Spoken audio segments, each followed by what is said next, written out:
أما بعد فأعوذ بالله من الشيطان الرجيم بسم الله الرحمن الرحيم يا أيها النبي جاهد الكفار والمنافقين واغلظ عليهم ومأواهم جهنم وبئس المصير۔ گرامی کرنے حضرات، اللہ تبارک و تعالیٰ نے اپنے بندوں کو اپنا قرب عطا فرمانے کے ایک نہیں کئی راستے عطا فرمائے ہیں، کئی اسباب پیدا فرمائے ہیں۔ نماز پڑھنا قرب الہی کا ذریعہ ہے، روزہ رکھنا قرب الہی کا ذریعہ ہے، حج کرنا قرب الہی کا ذریعہ ہے، صدقہ و خیرات کرنا، ماں باپ کی خدمت کرنا، رشتہ داروں سے اچھا سلوک کرنا، پڑوسیوں کے حقوق ادا کرنا، معاشرے میں اچھا فرد بن کے جینا، حلال رزق کمانا، حرام سے بچنا، رشوت سے محفوظ رہنا، سود سے بچ کے رہنا، البتہ جتنی بھی نیکیاں ہیں سب قرب الہی کا ذریعہ ہیں۔ ان عظیم نیکیوں میں سے جو بندے کو اللہ کے انتہائی قریب کر دیتی ہے، ایک نیکی کا نام جہاد بھی ہے۔ جہاد فی سبیل اللہ، جس کا حکم اللہ نے اپنے غیب بتانے والے نبی کو بھی عطا فرمایا۔ فرمایا یا ایھا النبی جاہد الکفار والمنافقین، اے محبوب، اے غیب کی خبریں بتانے والے نبی صلی اللہ علیہ وسلم، جاہد الکفار، کافروں سے جہاد کرو، والمنافقین، منافقوں سے بھی جہاد کرو، واغلظ علیہم، اتنی ان پر شدت کرو کہ ان کا جینا مشکل کر دو، واغلظ علیہم، ان پر شدت کرو، ومأواہم جہنم، محبوب یہاں تم ان پر شدت کرو، آپ کے غلام ان پر شدت کریں، ان کا جینا حرام کر دیں، یہ مجبور ہو جائے کہ اگر دنیا میں آرام کی زندگی جینا چاہتے ہیں، امن کی زندگی جینا چاہتے ہیں، سکون کی زندگی جینا چاہتے ہیں، تو وہ صرف غلامی مصطفیٰ ہی نصیب ہو سکتی ہے، وہ صرف امام الانبیاء کی غلامی میں نصیب ہو سکتی ہے۔ محبوب یہاں تم ان پر شدت کرو، وَمَأْوَاهُمْ جَهَنَّمْ، اور پھر جب یہ مر کے قبر میں آئیں گے، حشر میں آئیں گے، تو محبوب میں ان کو دوزخ میں ڈالوں گا، وَمَأْوَاهُمْ جَهَنَّمْ، ان کا ٹھکانہ جہنم ہوگا، وَبِئْسَ الْمَصِيرُ، اور جس کا ٹھکانہ جہنم ہے وہ تو کیا ہی برا ٹھکانہ ہے، اس سے برا ٹھکانہ تو کسی کا ہے ہی نہیں۔ یہ تو قرآن کی آیت ہے جو مسلمانوں کو درس جہاد دے رہی ہے۔ ایک ہم جہاد کرتے ہیں اپنے نفس کے ساتھ، کہ اپنے نفس کو ان برے کاموں سے بچانا جس سے وہ ڈیمانڈ کر رہا ہے، اور ایک جہاد جو ہے وہ ہے کہ جو میدان جہاد میں جا کر اسلام کا پرچم بلند کرنا، اس میں جہاد اپنے نفس کے ساتھ تو ہے ہی، لیکن ساتھ ساتھ کفار کے ساتھ بھی ہے، دشمنان اسلام کے ساتھ بھی ہے، یہود و نصارہ کے ساتھ بھی ہے، کہ ان کے ساتھ شانہ بشانہ، ان کے آمنے سامنے، ان کے مد مقابل آ کے لڑ کے، اپنی جان کو ہتھیلی پہ رکھ کے، اپنی جان کا نذرانہ اپنے رب کی بارگاہ میں پیش کر کے بندہ اپنے رب کے دین کا جھنڈا بلند کرنے کے لیے قربان ہو جائے۔ جیسا کہ آج کل فلسطینی مجاہدین اپنی جانوں کے نذرانے پیش کر رہے ہیں، بچے اپنی جانوں کے نذرانے پیش کر رہے ہیں، مائیں بہنیں بزرگ اپنی جانوں کے نذرانے، پورے خاندان قربان ہو رہے ہیں، اس لیے بیت المقدس کی حفاظت کے لیے۔ جھگڑا تو یہی ہے نا، بیت المقدس کی حفاظت کے لیے۔ حدیث ہمیں کیا درس دیتی ہے؟ بخاری شریف کی حدیث پاک ہے، حضرت عبد الرحمن بن جبر رضی اللہ تعالیٰ عنہ سے روایت ہے، اللہ کے پیارے رسول صلی اللہ تعالی علیہ وسلم نے فرمایا مغبرت قدم عبد فی سبیل اللہ، فرمایا جس بندہ مومن کے قدم راہ خدا میں غبار آلود ہوئے، میدان جہاد کی طرف اس نے سفر کیا، فرمایا اور تنگی تکلیفیں اذیتیں برداشت کرنا، اس کا تو بہت بڑا اجر اور مقام ہے، فرمایا میری راہ میں جہاد کرنے والے کے قدموں پر جو خاک پڑتی ہے، جو غبار پڑتی ہے، فرمایا فتمسدہ النار، فتمسہ النار، اس کا بھی اللہ کی بارگاہ میں اجر یہ ہے کہ اس غبار آلود قدموں کو دوزخ کی آگ نہیں چھوئے گی۔ فرمایا اس پر دوزخ کی آگ حرام ہے، اس پر جو اللہ کی راہ میں اٹھتے ہیں، وہ قدم جو جہاد کی طرف چلتے ہیں، اس پر چلتے ہی اللہ تبارک و تعالیٰ دوزخ کی آگ کو حرام فرما دیتا ہے۔ جب چلنے کا یہ مقام ہے تو پھر اپنی جان کا نذرانہ پیش کرنا اس کا کتنا بڑا مقام ہوگا۔ یعنی پھر راہ جہاد میں تنگی تکلیفیں برداشت کرنا، اپنے بچے اپنے سامنے قربان کرنا، اپنے گھروں کو تباہ ہوتے دیکھنا، اپنے مال و متاع کو لوٹتے دیکھنا، اپنے بیوی بچے شہید ہوتے دیکھنا، یہ ساری چیزیں برداشت کرنا، اس کا اللہ کی بارگاہ میں کتنا بڑا مقام ہو۔ اس لیے تو شہید کو اللہ رب العزت اتنا اجر عطا فرمائے گا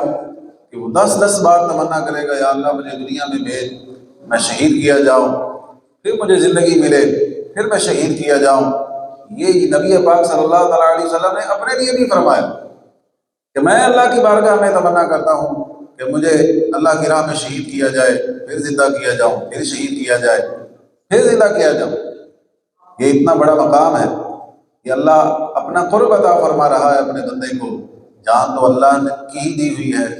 اور جانی بھی ہے ایک دن، ایسا تو نہیں ہے جہاد سے بچیں گے تو موت نہیں آئے گی، ہے نا۔ جب سے مسلمانوں نے جہاد کو چھوڑا، کیا مسلمان مرنے سے بچ گئے؟ نہیں بچے، مر رہے، دھڑا دھڑ مر رہے، اور جہاد کی نسبت ویسے زیادہ تیزی سے مر رہے۔ لیکن اگر ہم جہاد کا راستہ اپنا لیں، جس کو ہم نے چھوڑ رکھا ہے، ہم نے جہاد کو چھوڑ کر کرکٹ کو سنبھال لیا، جہاد کو چھوڑ کر ہم نے جو ہے نا وہ مختلف طرح کی کھیلوں کو جو ہے نا سنبھال لیا۔ ادھر فلسطین میں ہمارے مسلمان بہن بھائی شہید ہو رہے ہیں، ادھر پاکستانی عوام میچ دیکھ رہی، پاکستانی کرکٹ ٹیم وہ اپنے میچ کھیل رہی ہے۔ ارے تمہیں تو یہ سب کچھ منسوخ کر دینا چاہیے تھا، چھوڑ دینا چاہیے تھا۔ جس کے گھر میں جس کے ماں باپ وفات پا گئے ہوں، کیا وہ میچ کھیلتا اور دیکھتا ہے؟ جس کے گھر میں اس کے بیوی بچے شہید ہو گئے ہوں، اس کا مطلب یہ ہے کہ تم نے فلسطینیوں کو اپنے بچے نہیں سمجھا، تم نے فلسطینیوں کو اپنے بہن بھائی نہیں سمجھا، تم نے ان کے ساتھ اپنا ایمانی رشتہ نہیں نبھایا۔ اگر نبھایا ہوتا تو تم ان دنوں میں جہاں 5واں روز ہے جنگ چھڑے ہوئے اور ہزاروں فلسطینی مسلمان شہید ہو گئے، زخمی ہو گئے، 2 لاکھ سے زیادہ بے گھر ہو گئے، غزہ کو ملیا میٹ کر دیا گیا، ملبے کا ڈھیر بنا دیا گیا، تو تم کھیلوں میں نہ پڑے رہتے۔ یقین مانے کل میں رات بازار میں آیا تو مجھے دیکھ کر حیرت ہوئی لوگوں پر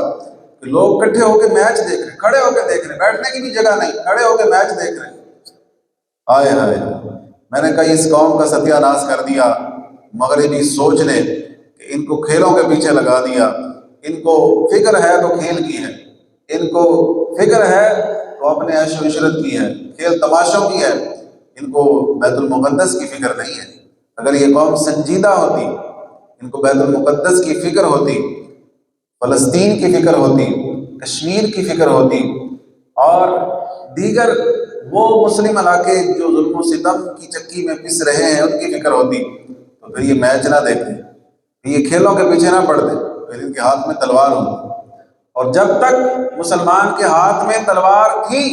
مسلمان عزت کی زندگی جی رہا تھا، اور جب مسلمان کو بزدل بنا دیا گیا کہ اسلام تو امن کا درس دیتا ہے، اسلام تو امن کا درس دیتا ہے، جہاد کو دہشت گردی کا لیبل دے دیا گیا، اس وقت سے مسلمان نیچے سے نیچے جا رہا ہے، بستیوں سے بستیوں کی طرف جا رہا ہے، ذلت سے ذلت کی طرف جا رہا ہے، عروج نہیں۔ عروج کس میں ہے؟ میرے آقا سرور دو عالم صلی اللہ تعالیٰ علیہ وسلم کے فرمان کا مفہوم ہے، فرمایا جب تک میری امت جہاد کرتی رہے گی ان پر زوال نہیں آئے گا، جب یہ جہاد چھوڑ دیں گے ان پر زوال آ جائے گا۔ آج یہ ہے مسلمانوں نے جہاد چھوڑا، آج ہمارے ملک میں اپنے مسلمانوں کی حکومت میں مسلمان محفوظ نہیں ہے۔ آج ہماری جو ہے نا وہ فورسز کے لیے مسلمانوں پر گولیاں چلانا آسان ہے، مسلمانوں پر گولیاں چلا رہے ہیں، لیکن ان کے لیے جا کے کشمیر کو آزاد کرانا مشکل ہے، ان کے لیے جا کے فلسطینیوں کی مدد کرنا مشکل ہے۔ وہاں جو کہیں گے جی نہیں یہ دہشت گردی ہے، یہ امن کے خلاف ہے، صرف اپنوں کو مارنا یہ امن ہے، اپنوں پر شدت کرنا یہ امن نہیں۔ مسلمان کی یہ شان نہیں، مسلمان کی شان یہ رحماء بینہم اشداء علی الکفار، مسلمانوں کی شان یہ ہے کہ وہ دشمنان اسلام پر شدت کرتے ہیں، سختی کرتے ہیں۔ یہاں پر تم عجیب لوگ ہو، یہاں تم غیر مسلموں پر رحم کرتے ہو، اور آپس میں تم شدت کرتے ہو۔ حالانکہ ہونا کیا چاہیے کہ مسلمان آپس میں رحم دل ہوں، ایک دوسرے پر مہربانیاں کر رہے ہیں، ایک دوسرے پر مہربان ہو جائیں اور کافروں پر شدت اختیار کریں۔ اشداء علی الکفار، یہ مسلمانوں کی شان اللہ نے قرآن میں بیان فرمائی۔ صحابہ اکرام کہ وہ تو جب دشمنان اسلام کے سامنے ہوتے ہیں تو وہ سیسا پلائی دیوار کی طرح سخت ہو جاتے ہیں، پہاڑوں کی طرح ان کے جگرے ہوتے ہیں، اور جب وہ آپس میں ہوتے ہیں تو وہ شیر و شکر ہو جاتے ہیں، ایک دوسرے کے لیے نرم دل ہو جاتے ہیں، ایک دوسرے پر قربان ہو جاتے ہیں، نرمی کے پہلو سارے بچھا دیتے ہیں۔ لہذا ہمیں اپنے اندر جذبہ جہاد پیدا کرنا چاہیے، جہاد کی تمنا پیدا کرنی چاہیے، ٹھیک ہے۔ ایک اور بات میں آپ کو جہاد کے حوالے سے بتاؤں کہ جس مسلمان کو کبھی شہادت کی تمنا نہ پیدا ہوئی ہو، جس مسلمان کو اس نے کبھی تمنا ہی نہ کیا ہو مجھے شہادت کی موت آئے، یہاں تک کتابوں میں لکھا ہے کہ اسے ایمان کی موت نہیں آئی۔ یہ سوچیں ذرا آپ، تو ہماری قوم سے کس قدر جہاد سے دور کیا گیا ہے، لوگوں جہاد سے نفرت دلائی گئی ہے، جہاد سے دور رکھا گیا ہے، ہماری کتابوں سے ہمارے تعلیمی نصاب میں جہاد کا نام ہی نہیں ہے۔ لہذا اپنے اندر بھی تمنا پیدا کریں، یا اللہ مجھے اپنے محبوب کے قدموں میں ایمان و عافیت کے ساتھ شہادت کی موت نصیب فرما، اور اپنے بچوں کو جہاد کی تعلیم و تربیت ہمیں دینی چاہیے۔ یہودیوں کا چھوٹا چھوٹا بچہ، چھوٹے بچے سے لے کر مرد و عورتوں سے لے کر وہ ہر ایک کو فوجی ٹریننگ دیتے ہیں، لیکن اگر یہی ٹریننگ مسلمان اپنے بچوں کو دیں تو وہ دہشت گرد ہیں، ٹھیک ہے نا؟ نہیں، ہم دہشت گرد نہیں ہیں، دہشت گرد کافر ہے، دہشت گرد غیر مسلم ہے، دہشت گرد یہودی ہے۔ ہم تو کسی جانور کو بھی ناجائز پتھر مارنے کے حق میں نہیں ہے۔ ہمارا اسلام تو جانوروں کے حقوق بھی بیان کرتا ہے، ہمارا اسلام تو چھوٹے چھوٹے بچوں بوڑھوں کے بھی حقوق بیان کرتا ہے، یہ چھوڑ کے زندگی کے بعد، مرنے کے بعد قبروں کے بھی حقوق بیان کرتا ہے۔ اسلام میں تو قبر کی بھی عزت ہے، ہم کسی زندہ جان کو کیسے تکلیف دے سکتے ہیں؟ یہ تو کفار کے دوغلے چہرے ہیں کہ وہ سامنے کچھ اور ہیں، در پردہ کچھ اور ہیں، لیکن ہمارے مسلمانوں کی آنکھوں پہ پٹیاں پڑی ہیں، یہ سمجھنے سے قاصر ہیں۔ اللہ مسلمانوں کو سمجھنے کی توفیق عطا فرمائے اور ہمیں جہاد کا راستہ اپنانے کی توفیق عطا فرمائے، آمین بجاہ نبی الامین صلی اللہ علیہ وسلم۔ الصلاۃ والسلام علیک یا رسول اللہ وعلی